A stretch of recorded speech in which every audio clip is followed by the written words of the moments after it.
동네 미용실, 여성 커트 한 번에 2만원. 하루에 몇 명만 받아도 꽤 버는 것 같고 원장님은 사장이니까 그 돈이 다 자기 몫일 것 같습니다.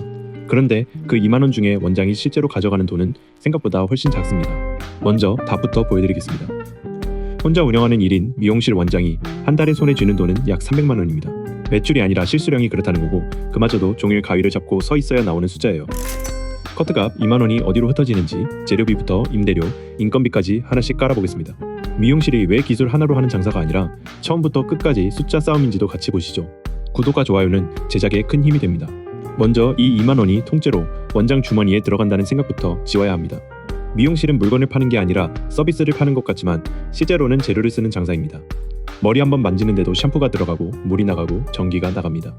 가게 자리값이 붙고 그 자리에서 일하는 사람 몫이 붙습니다. 그래서 커트 매출을 볼 때는 매출이라는 큰 숫자에서 이 비용들을 하나씩 빼고 남는 걸 봐야 합니다. 채널에서 늘 말하는 그 원칙, 매출과 순수익은 다른 주머니라는 게 미용실에서도 똑같이 적용됩니다. 그럼 그 큰 숫자에서 뭐가 얼마나 빠지는지 큰 항목부터 하나씩 깎아 내려가 보겠습니다. 첫 번째로 빠지는 건 재료비입니다. 매출원가라고 부르는 부분이에요. 커트만 보면 재료가 얼마 안 드는 것 같지만 미용실 재료는 종류가 많습니다.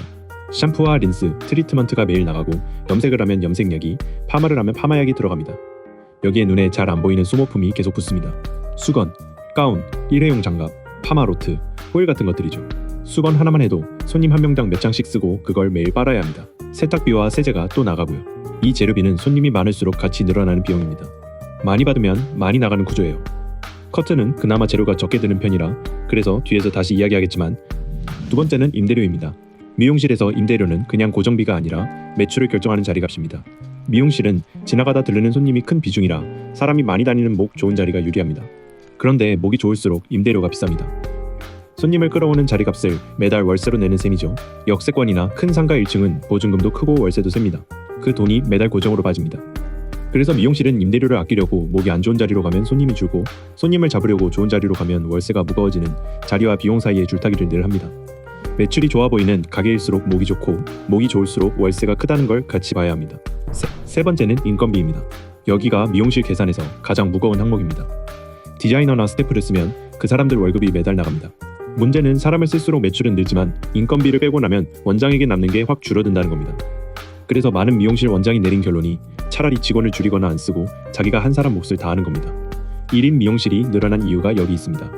남 월급 주고 남는 걸 갖느니 내가 다 하고 다 갖는 게 낫다는 판단이죠. 대신 그 선택의 대가는 원장의 몸입니다. 접수도, 시술도, 청소도, 재료 주문도 전부 혼자 합니다. 인건비를 아낀 게 아니라 그 인건비만큼의 노동을 원장이 자기 몸으로 대신 치르는 거예요. 큰 항목 3개를 깎았는데 아직 끝이 아닙니다. 자잘해 보이지만 매달 꼬박꼬박 나가는 비용이 더 있습니다. 전기요금이 그중 큽니다. 드라이어, 매직기, 파마기계, 온수기까지 미용실은 전기를 많이 씁니다. 물값도 나갑니다. 머리 감기는데 물이 계속 나가니까요. 난방과 냉방도 손님이 오래 앉아있는 공간이라 만만치 않습니다. 장비도 공짜가 아닙니다.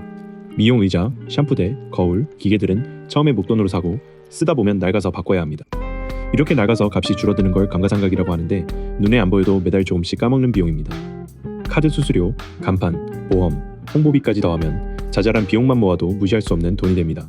이제 다 깎았습니다. 재료비, 임대료, 인건비, 공과금과 장비까지 매출에서 다 빼고 나면 원장 손에 남는 게 나옵니다. 혼자 하는 1인 미용실 기준으로 한 달 순수익이 약 300만원 수준입니다. 가게 매출은 그보다 훨씬 크지만 위에서 하나씩 깎은 비용들이 그 차이를 다 먹은 겁니다. 직원을 두고 규모를 키운 가게는 매출이 더 크지만 인건비와 임대료도 같이 커지기 때문에 원장 몫이 매출만큼 커지지는 않습니다. 여기서 꼭 봐야 할 게 이 300만원이 원장의 월급이자 사업의 이익이라는 점입니다. 회사원이라면 월급 300만원을 받고 퇴근하지만 원장은 이 300만원 안에 자기 노동의 대가와 사업의 이익이 다 섞여 있습니다.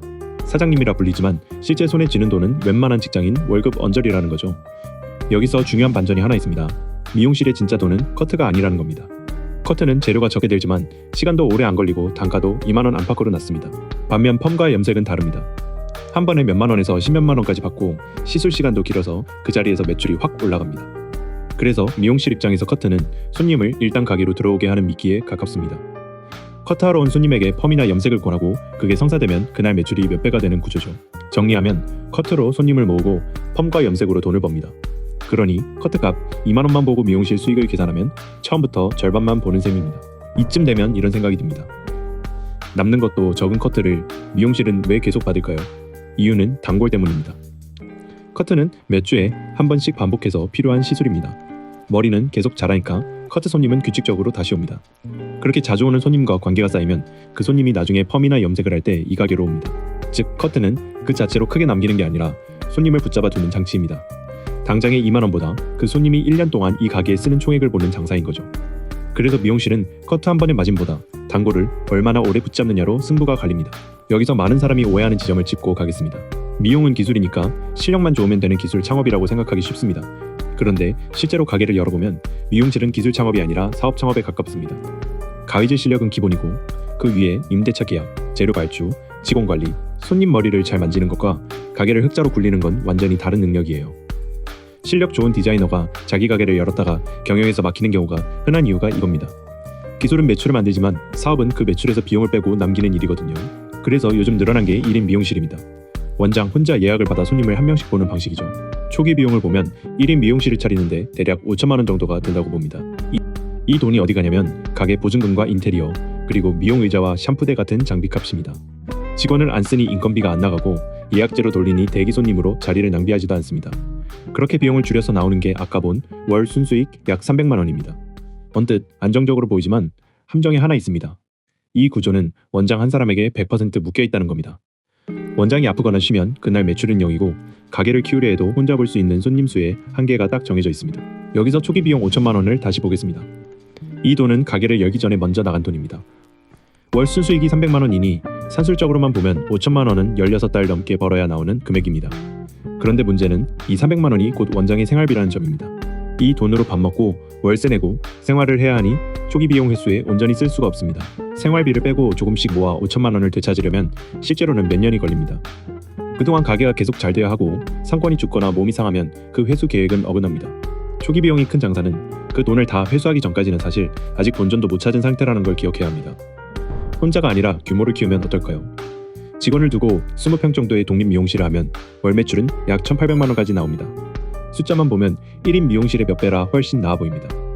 그런데 여기서 또 매출과 순수익을 갈라야 합니다. 매출 1,800만 원짜리 가게는 그만큼 규모가 크다는 뜻이고 규모가 크면 비용도 같이 큽니다. 직원 여러 명 월급, 넓은 자리의 임대료, 늘어난 재료비가 그 매출 안에서 빠져나갑니다. 그래서 매출이 6배라고 원장 몫이 6배가 되는 게 아닙니다. 오히려 관리할 사람과 챙길 일이 늘어서 원장은 가위보다 경영에 더 매달리게 되죠. 매출 1,800만이라는 숫자에 혹하기 전에 그 안에서 인건비와 임대료가 얼마나 커지는지를 먼저 봐야 합니다. 이쯤에서 이런 반론이 나옵니다. 남는 게 적으면 커트값을 올리면 되지 않냐는 거죠. 그런데 미용실은 단가를 마음대로 올리기가 어렵습니다.